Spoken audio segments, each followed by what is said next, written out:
Welcome to Hobby Time on the High Seas. I am still Floony, and today we are taking a look at the Ferratonic Incinerator that I have built, magnetized and painted. And without further ado, let's have a look. This is the first part of Sector Mechanicus scenery that I bought, and it's the start to a larger plan or a project that I have of building a whole table full of Sector Mechanicus terrain. The idea came to me from actually a really simple reason, because our gaming community doesn't have much terrain, and all of the terrain is self-built, usually or kit-bashed, and I wanted to have also a table of my own, so to say, full of terrain. And I am not a big kit-basher, but I would say, an okay painter. So I decided I would go the Sector Mechanicus terrain route.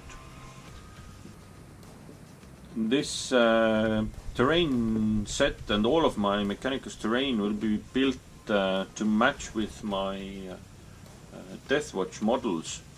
So all of my Deathwatch is mounted also on the Sector Mechanicus bases, and they will fit in. So the general idea is that my Deathwatch are purging like a Space Hulk or Adeptus Mechanicus outpost or a Forge World or an Underhive, and this terrain will fit in nicely. At one point I hope to also find a nice gaming mat where all this terrain would go on. And as I showed also before, the Sector Mechanicus pipes that you can see also here fit into this terrain kit as well. So my idea for this terrain kit was that I will magnetize as much of it as possible. So to first of all, that it would be compact and I could transport it easily, even without a car.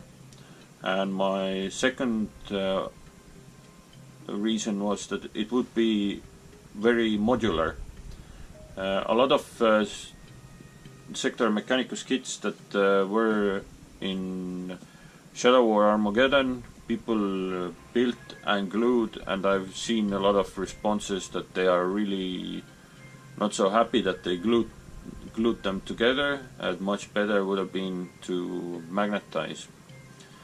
So all of the guardrails, so to say, are magnetized and can be shifted around, and same goes for all the walkways. They are magnetized on every basically here is the grating, and when there's this like walking platform, on all of them they have a magnet.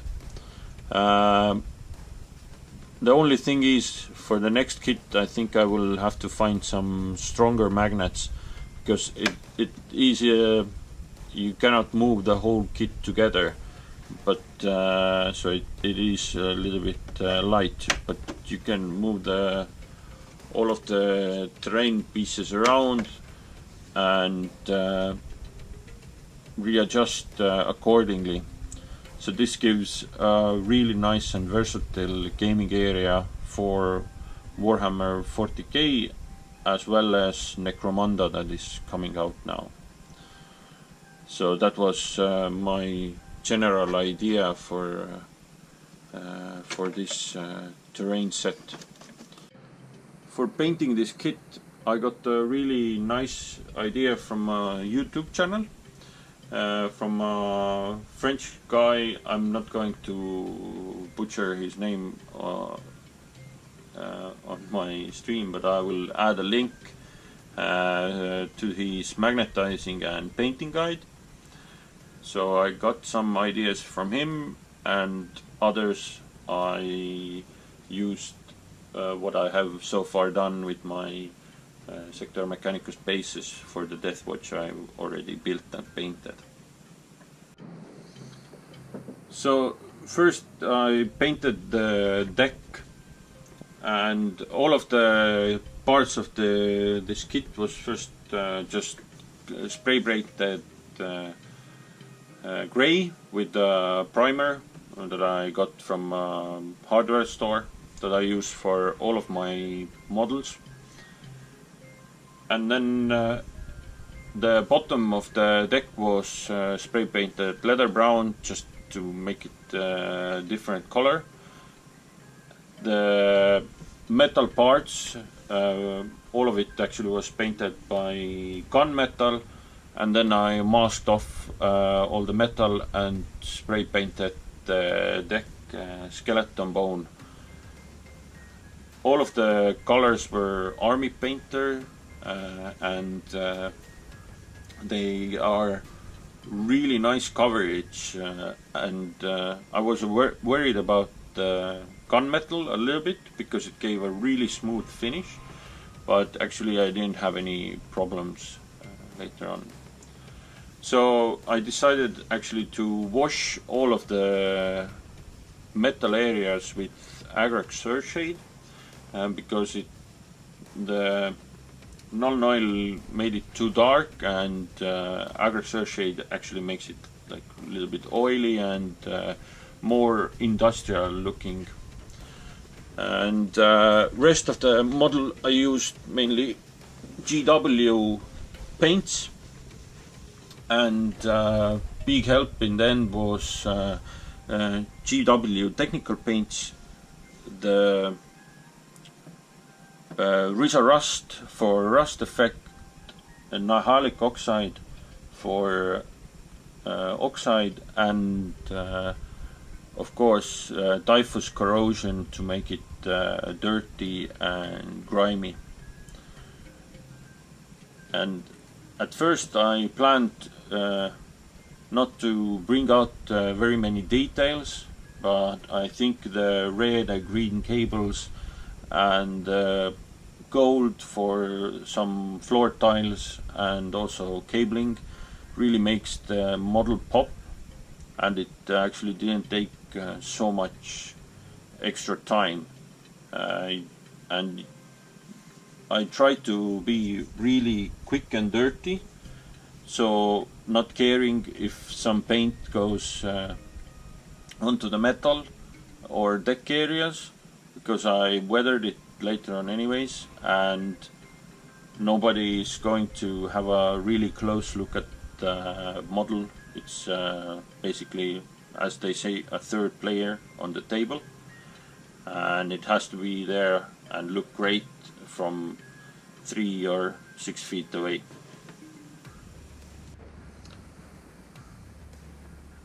So the legs of the model, I would say I'm really happy about, because of the green paint. It feels like, let's say, old railway stations, or like steel construction that you can see in the old buildings, and I think this green really helps to make it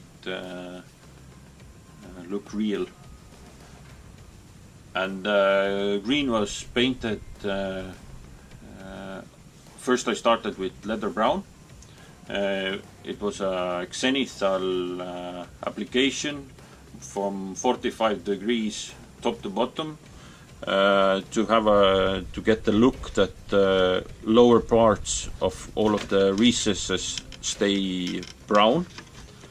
And then I did angel green from the exact the other way around, so 45 degrees angle from bottom to the top. And when all of the paint had dried, then I put them legs standing, and from a really extreme angle spray painted goblin green to just make a light highlight on the details. And again, after that, did some picking out of details, some red cables, painted pipes, silver, some pipes copper, and all the like cisterns also copper.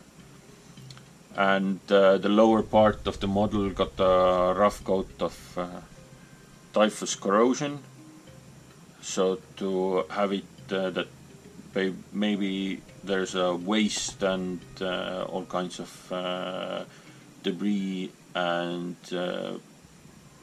piling up.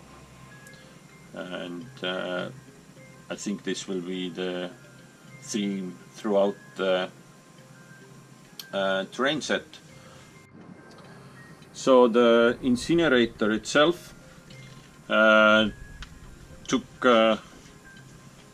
quite a bit to paint, but actually it's quite rough, and quite a lot can be done with spray paints.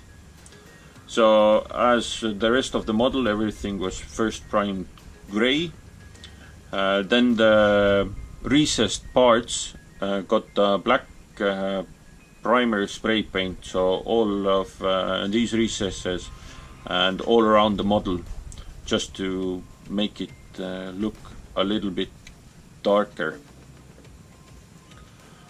After that, I gave it also a little bit of a xenithal spray of gunmetal, so that the recesses stayed still black, but all the metal areas got covering of the gunmetal paint. Then I blocked off all the silver and the recesses, and did a salt chipping effect. So basically ground down some rock salt, and just with water, one brush put water on it and then put some salt on it and let it dry, so it sticked on everywhere. Also the silver parts I covered with just some putty that you use for putting stuff on your walls. And when all the chipping was dry, I spray painted a little bit of white to the center of the panels, so that later on the panels would be different, little bit different from the center to the edges.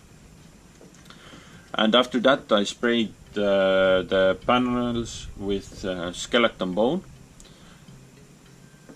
and when that was done, I took an old toothbrush and scraped off most of the salt, so to get the metal effect and metal paint showing again from underneath. And again, some picking out some details, and then also a heavy, I don't know how well you can see here, but a heavy layer of typhus corrosion in the bottom part, about actually the similar height than on the legs, and then some rust effects also. And then I saw an interesting video on Warhammer TV that how to paint weathered white, so I decided to give it a try, and basically use Lamian medium and brown to first of all wash all the edges, and then put some Lamian medium on the model itself, and put some brown, this mixture, into the recesses, and then use a dry brush to slightly pull it down. I think on some of the panels, like this one here, it's really nice, and on some of them I need to practice a little bit more. But in general, I am really happy of the effect. And it may look not so nice close up, but when it's a little bit further away, I think it will look amazing.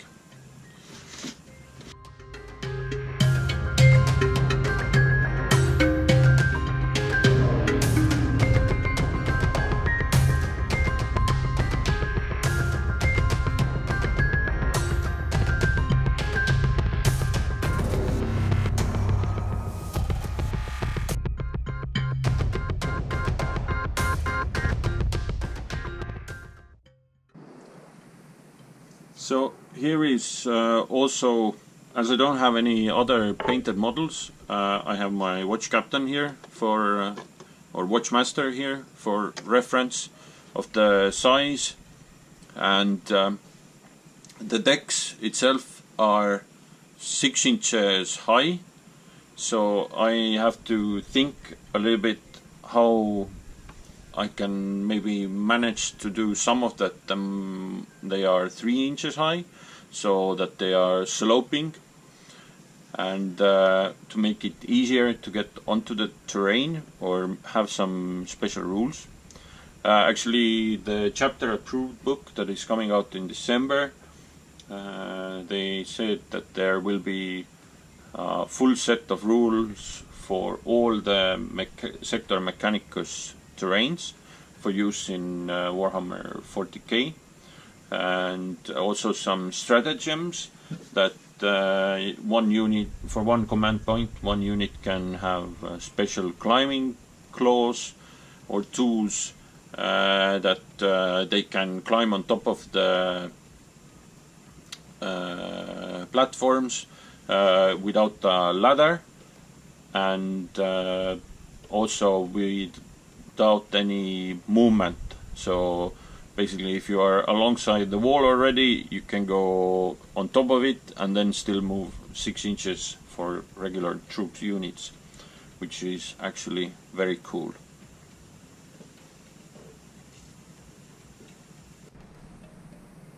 This was the look at my first terrain kit, and hopefully not the last. I am really happy about the detail and the painting, and will definitely add more to build my own distinct gaming table for Warhammer 40,000. I have been Flooney, and this is Hobby Time on the High Seas. See you next time.